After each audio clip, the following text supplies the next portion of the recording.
The host of the Foreplay podcast on Barstool, Riggs, is joining us now. Brother, good to see you. Riggs, how vicious have the trolls been? And as much as you've helped Alistair, how much is he helping you in that respect with the trolls?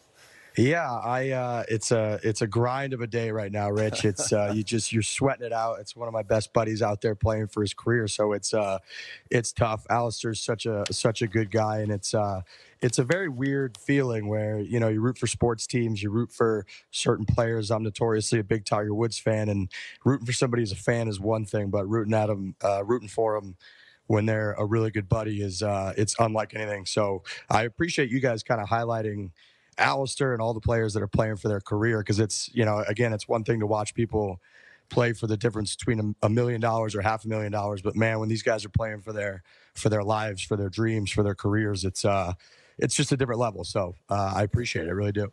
What do you recall about that first meeting with Alistair, and then what led you to pony up and put some skin in the game to back him? Yeah, we had a good buddy, Alex, who was trying to set up a game down at Mesa Country Club, which is a phenomenal spot here in Arizona. And he brought this buddy from the Caddy Barn at Silverleaf, and I think he shot 63 and cleaned us out, giving me 10 shots. So I thought, well, this guy can golf his ball, and Alistair really likes, when you kind of give him some stakes, he seems to play his best golf. And then, again, you guys have kind of highlighted this, but that grind of kind of the difference between playing at the highest level and being really close to playing at the highest level from a skill level is not that different. But man, from a financial burden, from an emotional burden, it's incredibly difficult for those guys. So when I met Alistair, he pretty much had nowhere to play. He ended up saving up money through caddying, and then put himself through first stage, second stage, third stage of Q-School, and battled all the way through. I think second stage a couple years ago, he got through because there were a couple bogeys late. Otherwise, he wouldn't even have gotten through. And then, from there, he's got his mom, who's an absolute angel, who's sort of his momager, as we call her, and she calls herself, who basically sets the budget. And I know Michael Kim on the PGA Tour did a really good job of showcasing how much money he spends just out of pocket each year simply on flights and hotels, and it was about $92,000 or $93,000. And Alistair, having full status on the Korn Ferry Tour 2 years ago for the first time, it was going to cost him about $100,000 out of pocket just to exist, just to live, and try to play a full year on the Korn Ferry Tour. And so he was going around playing golf with different folks, trying to get sponsors, and that comes with, you're kind of sucking up to people. You're kind of being somebody maybe you don't always want to be. There's attachments that come to it. And I just decided I said, hey, man, you're a great guy. I believe in you. Here's the money. If you can pay me back someday, great. If you can't, don't worry about it. But there's a million different ways that you can spend money in this world. And I think that if you're going to spend it for a really good dude like him to be able to chase their dream, I can't really think of any other better way to do it. So here we are. It's 2.5 years later. And the other thing I would say on that is there's a lot of buddies I know that I could hand money to that couldn't break 130 in a golf tournament. So it really comes down to Alistair being the guy. You can get a lot of people a sponsor's invite into a PGA Tour event for the first time.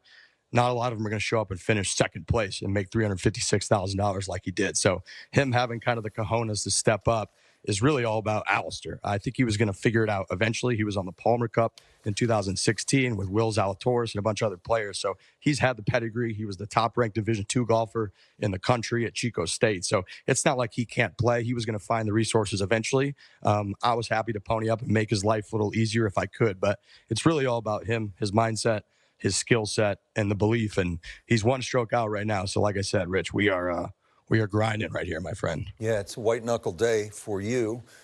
Barstool, no laying up. You guys have sort of stormed the media castle in the last decade. And if you haven't quite taken over, then you've pitched tents in the courtyard with kegs of beer. You're having a hell of a good time. You have millions of followers, Riggs, on social media channels. Just sort of broad consensus. Where do you think they are in terms of how they feel about the professional game? I'm talking about in the upper stratosphere, far from Q-School.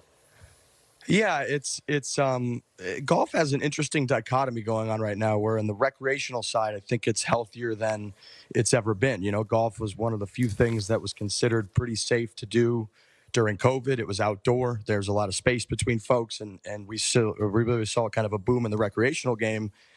on the professional side, I think everybody kind of thinks it's a little bit of a house of cards. There's all this money going into it. It's not as big as a lot of the major professional team sports in the United States. So I think a lot of folks think it's a little bit inflated. Where's that money coming from? And all they're doing now, they're kind of blaming it on pace of play, but they want to squeeze it down and make it harder for guys like Alistair and all these incredible players that you guys are going to be highlighting on the coverage throughout the rest of today. They're only going to make it harder for those folks to kind of get through and these stories to be able to play out and live their dream. So I think it's a bit inflated. I think it's a little bit of a bubble. I think at some point it's clearly going to have to come together. I think everybody's rooting for that. I think you can see that through Rory McIlroy, who's been an incredible steward of the game, but even he's had to kind of take a back seat and say, I'm just going to let this thing play out. Eventually, smarter folks are gonna hopefully figure it out and get the game to on a professional level where it needs to be. But I understand, there's so much money to be made. We're looking at the contracts that players are signing. Juan Soto's signing in the MLB, and there's no guarantee in the game of golf. That's why, again, we're kind of watching it the way that we are today. You got to go out and earn it. It's a meritocracy. And so it is a little bit tricky in that if there's a bunch of entities making a lot of money on the game, they're making it on the backs of the players, and the players believe that they, should be compensated accordingly. So I understand it. All that's going to play out, but I do think it's a very weird game in that, if you're a huge football fan, you probably don't go out and play football on Saturday and Sunday with your buddies. You watch football all day. If you're a big golf fan, you're working on your game, you're working on your action, you're doing shadow swings while you're pumping gas at the gas station. And there's that weird disconnect between that and what they're watching at the highest level. And I think that needs to come a little bit closer together. And I think it will, but it's just kind of taking a little bit of time. Riggs, you're on this brand new PGA Tour Creator Council. What is it? Yeah, I'm a councilman now. And to be honest with you, I don't really know what that means. The way I understand it, the PGA Tour is doing the best that they can to try to reach out to sort of this newer alternative golf media landscape and sort of bridge that gap between kind of traditional golf media and what we do, and whether it's YouTube or social media videos or podcasts. There is a big appetite for golf fans out there to consume golf in a less formal way. And that's obviously different than professional golf. And my favorite TV show in the world is probably live from coverage during major championships. And you guys do that better than anybody could ever do it. But if you go sit at a 19th hole somewhere, whether it's a private club or whether it's a local public track down the street, a muni, the way that people talk about golf at those settings with a beer in their hand is quite different than what you're going to get in the formal golf media sort of environment. And I think the tour is realizing that. I think the tour has kind of put us together on this council. Some people are addressing me as Councilman Riggs, and it feels good.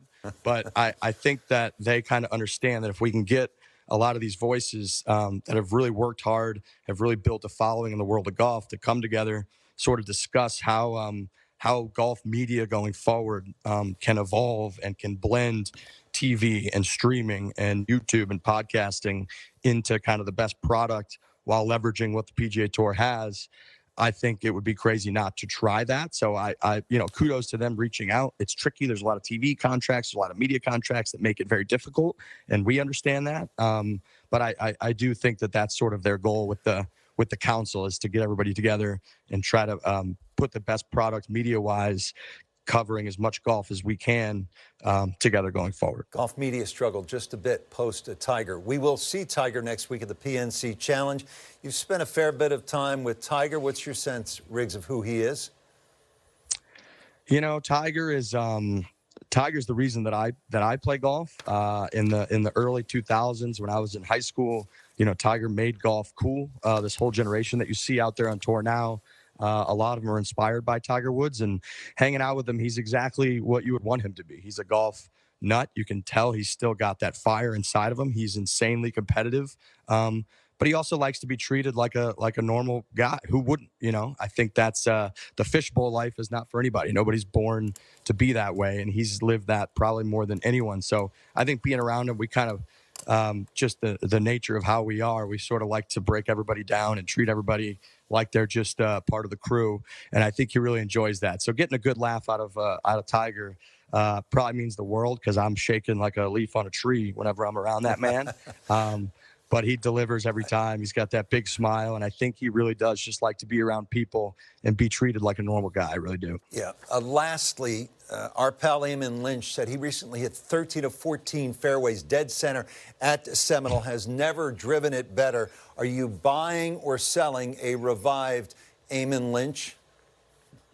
You can't sell that fast enough. You know, there's nobody around to see it. It's ironic that Seminole's probably the place with the least amount of cameras around and footage that gets out ever. So I'll believe it when I see it. But I would really also like to see, you know, maybe if Alistair pulls through and gets his card here, Eamon would admit that I was right about something and pay for a cocktail for once. So that'd be nice.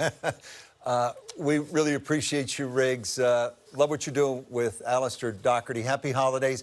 Brandon and I will see you at the WM Phoenix Open, otherwise known as the 6-inch Stiletto Open, the greenest show on premium grass. Can't wait. February. We'll see you out in Scottsdale, Riggs. Thank you, Rich. I appreciate it. Let's go, Alistair.